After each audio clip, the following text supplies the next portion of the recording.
We ran over 21 days, and then finally we rafted from the mountains right down to the sea, 2,000 kilometers. I'm Adrian Kennedy, professor at the RAK Hospital. I've been with them for the last 15 odd years. I deal with public health, community health, and wellness.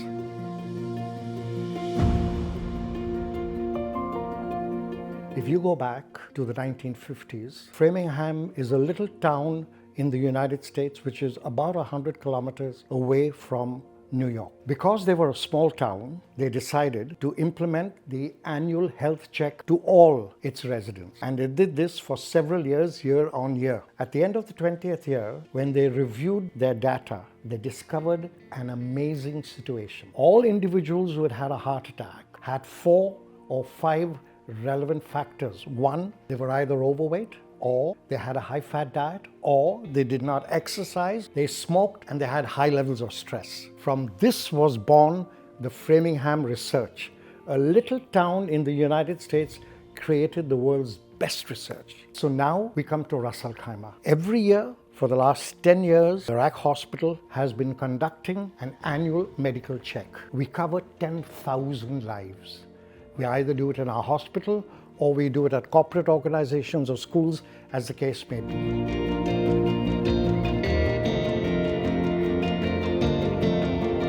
When I was younger, I would trek in the Himalayas every year. Not just that, we swam the English Channel from England to France. We did an ultramarathon across India, 2,500 kilometers. What I discovered that in order to do this, you had to be reasonably fit.